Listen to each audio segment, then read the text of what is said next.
വീഡിയോയിലേക്ക് സ്വാഗതം. ഞാൻ ഇന്ന് ഇവിടെ കാണിക്കാൻ പോകുന്നത് ഉഴുന്ന് കൊണ്ടുള്ളൊരു സ്നാക്സ് ആണ്, വടയാണ്. അപ്പോൾ അത് നമുക്ക് എങ്ങനെ ഉണ്ടാക്കുന്നതെന്ന് വീഡിയോ കണ്ടു നോക്കാം.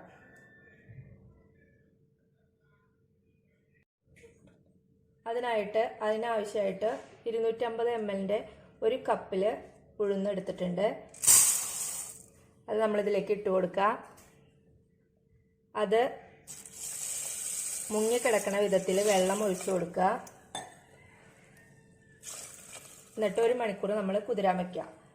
കുതിർന്ന് കഴിയുമ്പോൾ നമുക്കിതൊന്ന് നന്നായിട്ട് അരച്ചെടുക്കണം. അപ്പോൾ നമ്മുടെ ഉഴുന്ന് ഇവിടെ 1 മണിക്കൂറിന് ശേഷം നന്നായിട്ട് കുതിർന്നിട്ടുണ്ട്. അത് നമ്മൾ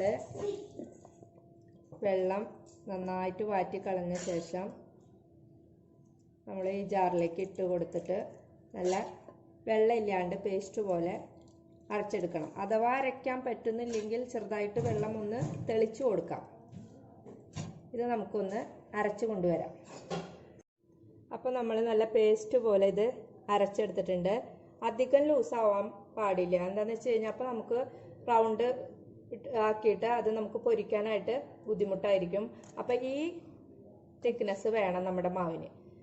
അപ്പോൾ ഞാനിത് അരച്ച് കൊണ്ടുവന്നിട്ടുണ്ട്. അത് നമുക്ക് ഇതിലേക്ക് ഒഴിക്കാം. ഇതിൽ ഞാൻ ഒരു 7 ചുവന്നുള്ളി എടുത്തിട്ടുണ്ട്, ഒരു 5 പച്ചമുളക് എടുത്തിട്ടുണ്ട്, ഒരു മീഡിയം സൈസ് ഇഞ്ചി എടുത്തിട്ടുണ്ട്, അതുപോലെ തന്നെ ഒരു ചെറിയ പിടി കുരുമുളക് എടുത്തിട്ടുണ്ട്, ആവശ്യത്തിന് കറിവേപ്പില എടുത്തിട്ടുണ്ട്.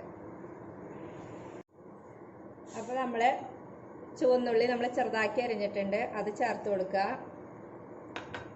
കറിവേപ്പില അരിഞ്ഞത് ചേർത്ത് കൊടുക്കുക. ഇഞ്ചി ചെറുതായി അരിഞ്ഞത് ചേർത്ത് കൊടുക്കുക. പച്ചമുളക് അരിഞ്ഞത് ചേർത്ത് കൊടുക്കുക.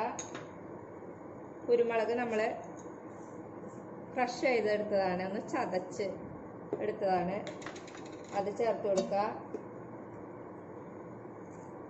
ആവശ്യത്തിന് ഉപ്പ്.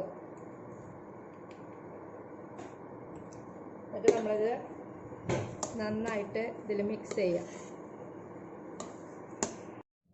ചീനച്ചട്ടിയിൽ ഓയിൽ ഒഴിച്ചിട്ട് ചൂടാൻ വെച്ചിട്ടുണ്ട്. ഇതിപ്പോൾ ചൂടായി തുടങ്ങിയിട്ടുണ്ട്. അപ്പോൾ നമുക്ക് ഓരോ വടയായിട്ട് പൊരിച്ചെടുക്കാം. അപ്പോൾ നമ്മുടെ വട ഇവിടെ ചെറിയ ഫ്ലെയിമിൽ ആദ്യം നല്ല തീയിലിട്ട് കൊടുക്കുക. അത് കഴിഞ്ഞിട്ട് എണ്ണ നന്നായിട്ട് ചൂടായി കഴിഞ്ഞതിന് ശേഷം ഫ്ലെയിം കുറച്ചിട്ട് വേണം നമ്മൾ വട ഉണ്ടാക്കാനായിട്ട്. അല്ലെങ്കിൽ വടയൊക്കെ പെട്ടെന്ന് പുറം ഭാഗം കരിഞ്ഞു പോവുകയും ചെയ്യും, ഉൾഭാഗം വേവില്ല. അപ്പോൾ നമ്മുടെ വട ഇവിടെ മൊരിഞ്ഞു വന്നിട്ടുണ്ട്. നമുക്കത് എണ്ണയിൽ നിന്ന് കോരി മാറ്റാം.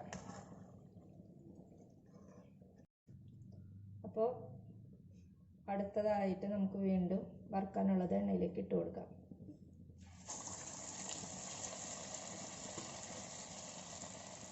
അപ്പോൾ നമ്മുടെ വട ഇവിടെ റെഡി ആയിട്ടുണ്ട്. എല്ലാവർക്കും വീഡിയോ ഇഷ്ടമായെങ്കിൽ ലൈക്ക് ചെയ്യുക, കമൻറ്റ് ചെയ്യുക, അതോടൊപ്പം തന്നെ സബ്സ്ക്രൈബ് ചെയ്യുക.